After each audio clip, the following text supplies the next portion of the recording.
ایک عورت نے دوسری عورت سے پوچھا، جنت میں مردوں کو تو حوریں ملیں گی، عورتوں کو کیا ملے گا؟ دوسری عورت، یہیں اپنے اپنے خامد۔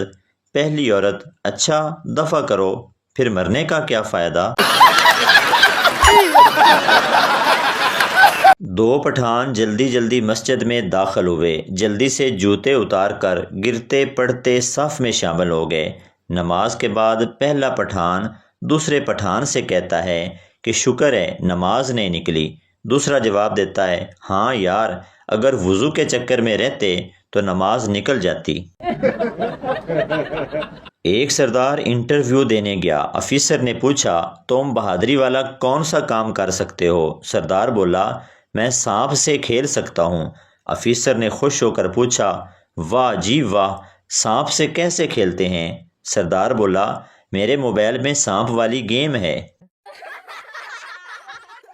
کسی چرسی کا بھائی مر گیا۔ اب اسے یہ ٹینشن ہوئی کہ بھابی کو کس سلیقے سے اطلاع دے کہ اسے کم سے کم صدمہ ہو۔ بھابی سے جا کر بولا، بھائی نے سارے پیسے جوئے میں ہار دیے۔ وہ بولی، اللہ اس کی زندگی برباد کرے۔ چرسی کہنے لگا، بھائی نے اپنا گھر بھی بیچ ڈالا۔ وہ بولی، اللہ اس کی عمر کو روگ لگائے۔ چرسی پھر کہنے لگا، بھائی نے ایک اور شادی کر لی۔ وہ بولی، مر ہی جائے تو اچھا ہے، میں اب اس کا منہ بھی نہیں دیکھوں گی۔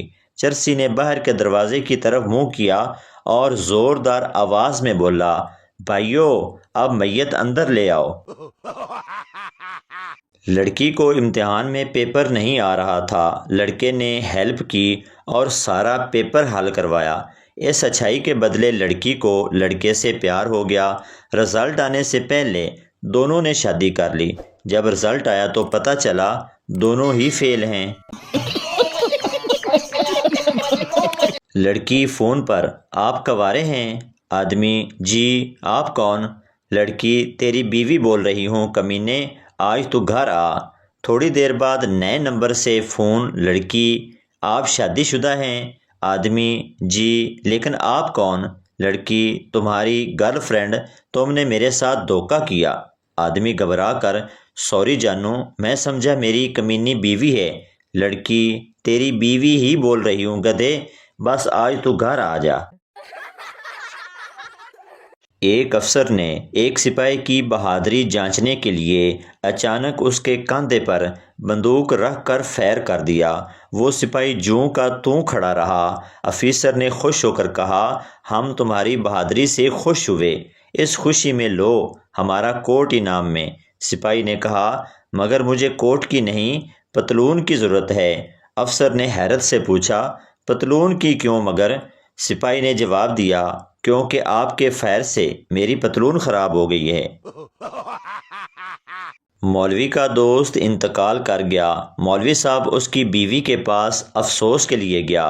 مولوی صاحب نے کہا، مرحوم کی زیادہ استعمال کی ہوئی کوئی چیز نشانی کے طور پر لینا چاہتا ہوں۔ بیوی شرما کر بولی، مولوی صاحب، عدت تو پوری ہونے دیں۔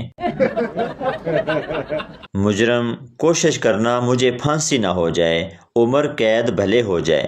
پٹھان وکیل، ٹھیک ہے۔ اگلے دن مجرم سردار سے ملنے گیا۔ مجرم، کیا بنا؟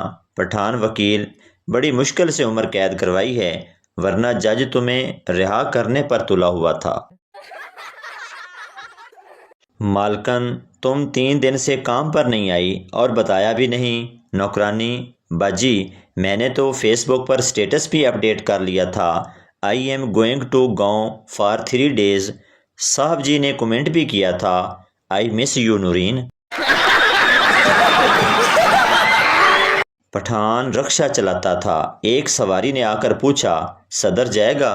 پٹھان، جو حالات چل رہے ہیں مجھے تو لگتا ہے وزیر اعظم ہی جائے گا۔ جج عورت سے، تمہاری صحیح عمر کیا ہے؟ یاد رکھو حلف اٹھا رہی ہو، تم جھوٹ نہیں بول سکتی۔ عورت، 21 سال اور چند مہینے۔ جج، کتنے مہینے؟ عورت، 103 مہینے۔ پپو ڈرائیور کے پیچھے بیٹھا خود سے باتیں کر رہا تھا، اگر میری ماں ہتھنی ہوتی اور باپ ہاتھی ہوتا تو میں ایک چھوٹا ہاتھی ہوتا۔ اگر میری ماں ایک چڑیا ہوتی اور باپ چڑا ہوتا تو میں ایک چڑا ہوتا، اگر میری ماں شیرنی ہوتی اور باپ شیر ہوتا تو میں ایک چھوٹا شیر ہوتا۔ ڈرائیور کو غصہ آ گیا اور بولا، اگر تیری ماں کمینی اور باپ کمینہ ہوتا تو کیا ہوتا؟ پپو بولا، پھر میں بس ڈرائیور ہوتا۔ کوارے حضرات کے لیے شعر عرض ہے، نہ چاند رہے گا نہ ستارے رہیں گے، کیا ساری زندگی ہم کوارے رہیں گے؟ روز ہوتے ہیں ہزاروں نکاح دنیا میں، ہماری قسمت میں صرف چھوارے رہیں گے۔ ایک بے وقوف اور اس کی بیوی رات کو چھت پر سو رہے تھے۔ بیوی کہنے لگی، جب ہمارے ہاں لڑکا ہوگا تو اس کے واسطے چارپائی کہاں بچھائیں گے؟ بے وقوف بولا، تم اپنی چارپائی ادھر سرکا لو، میں ادھر سرکا لیتا ہوں۔ بیوی بولی، لڑکے کی دلہن کے واسطے بھی جگہ بنا لو۔ لیکن اب جوں ہی انہوں نے چارپائیاں تھوڑی اور سرکائیں تو دونوں چھت سے نیچے جا گرے۔ آخر دونوں روتے ہوئے اٹھے اور کہنے لگے، خدا ایسی دکھ دینے والی اولاد کسی کو نہ دے۔ ایک آدمی کی کار سے ایک طوطا ٹکرا کر بے ہوش ہو کر گر گیا۔ آدمی نے اسے اٹھایا اور اپنے گھر لے جا کر پنجرے میں بند کر دیا اور اسے کھانا دیا۔ طوطا جب ہوش میں آیا تو بولا، ہائے جیل، کار والا مر گیا ہوگا۔ بیٹے نے باپ کو سیکس کی گولی دی اور کہا، اگر مزہ آئے تو 100 روپے میرے سرہانے کے نیچے رکھ دینا۔ لڑکا صبح اٹھا تو سرہانے کے نیچے 1100 روپے پڑے تھے۔ لڑکا باپ سے، میں نے تو 100 روپے کہا تھا۔ باپ، میں نے تو 100 روپے ہی دیے ہیں، باقی 1000 تیری ماں نے دیا ہے۔ ایک مراسی کا کھوتا گم ہو گیا، وہ ڈھونڈ ڈھونڈ کر تھک گیا، آخر کار ایک درخت کے نیچے آ کر بیٹھ گیا۔ اس درخت کے نیچے ایک عاشق اور معشوق بھی بیٹھے تھے۔ عاشق بولا، صنم تیری آنکھوں میں مجھے سارا جہاں نظر آ رہا ہے۔ مراسی نے کہا، دیکھی یار، میرا کھوتا کتھے آ؟ لڑکا، جانو، ہمارے پیار کے بارے میں کسی کو مت بتانا۔ لڑکی، تیری بہن کو تو ضرور بتاؤں گی، وہ کہتی تھی کوئی کتا ہوگا جو تجھ سے پیار کرے گا۔ شادی شدہ عورت نے فیک آئی ڈی بنا کر اپنے شوہر سے بات چیت شروع کی تو شوہر نے بتایا کہ اس کی بیوی 3 سال پہلے مر چکی ہے۔ فٹ بال کے 2 کھلاڑی باتیں کر رہے تھے۔ ایک بولا، میں نے ایک دن فٹ بال اتنی اونچی پھینکی کہ پورے 2 گھنٹے بعد واپس آئی۔ دوسرا بولا، یہ تو کچھ بھی نہیں ہے، میں نے ایک دن فٹ بال اتنی اونچی پھینکی کہ وہ 2 دن بعد واپس آئی اور اس کے ساتھ ایک پرچی بھی تھی جس پر لکھا تھا کہ یہ فٹ بال آئندہ چاند پر نہ آئے۔ تو دوستو، یہ تھی ہماری آج کی ویڈیو۔ امید کرتا ہوں آپ کو اچھی لگی ہوگی، تو چینل کو سبسکرائب، لائک ضرور کر دیں تاکہ ہر نئی آنے والی اس طرح کی مزاحیہ ویڈیو آپ تک پہنچتی رہے۔